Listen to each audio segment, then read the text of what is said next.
Olá! Meu primo Antônio era muito ignorante. Morava em casa com meu tio e minha tia. E no dia a dia ele era trabalhador. Porém, quando bebia, perdia a fé em Deus e chegou a queimar a Bíblia para provocar meu tio, que era evangélico. Cansado de tudo, meu tio colocou na rua porque já não aguentava mais. Todo fim de semana era um inferno em casa. Então, primo Antônio passou dias andando nas estradas do Paraná até encontrar uma fazenda que precisava de um peão. Lá ele teria comida e moradia em troca de seu serviço. Ele seria um faz-tudo.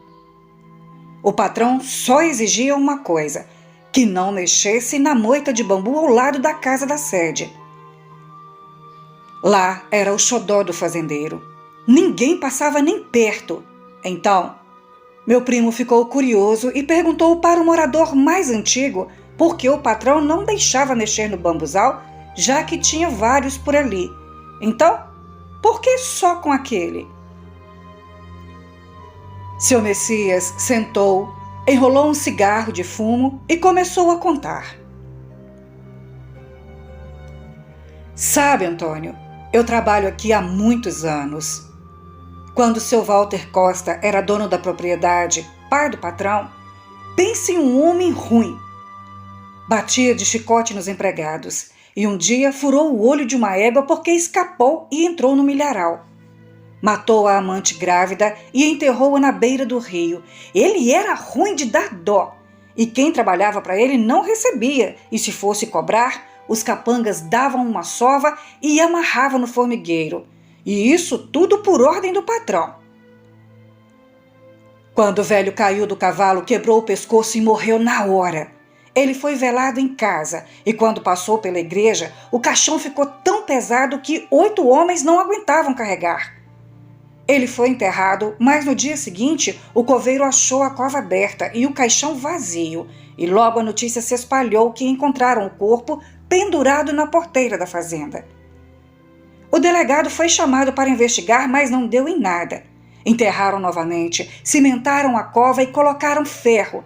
Mas depois de uma semana, a cova tinha rachado todinha novamente. A viúva chamou o padre para benzer e uma semana depois a cova tornou a rachar. E o padre falou: "Olha, dona Maria, seu marido era tão ruim que nem a terra o aceitou, por isso ela está devolvendo o corpo dele.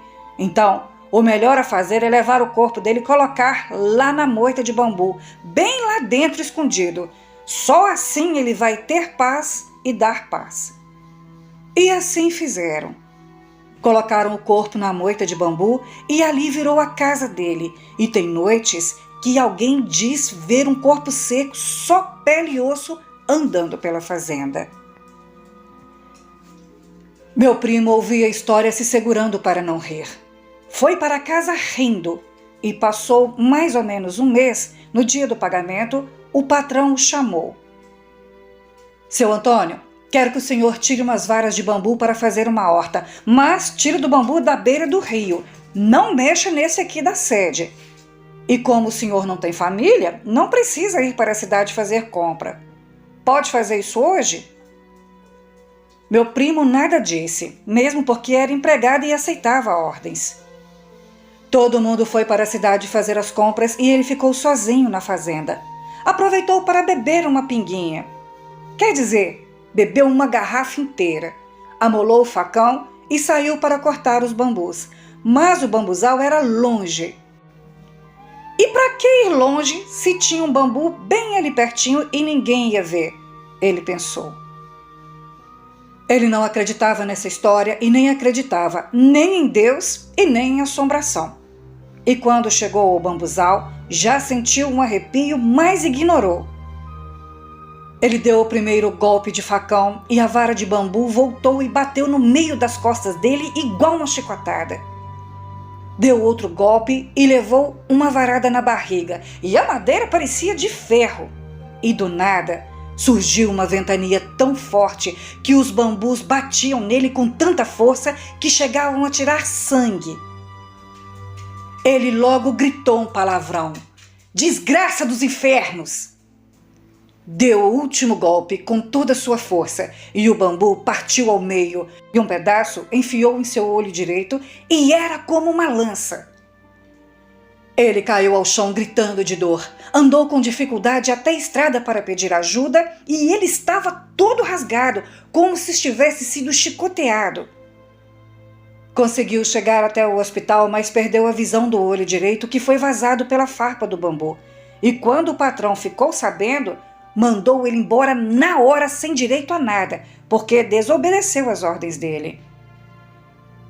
Meu primo Antônio voltou para a casa dos pais, parou de beber e hoje trabalha na horta da prefeitura, mas ainda tem os sinais nas costas.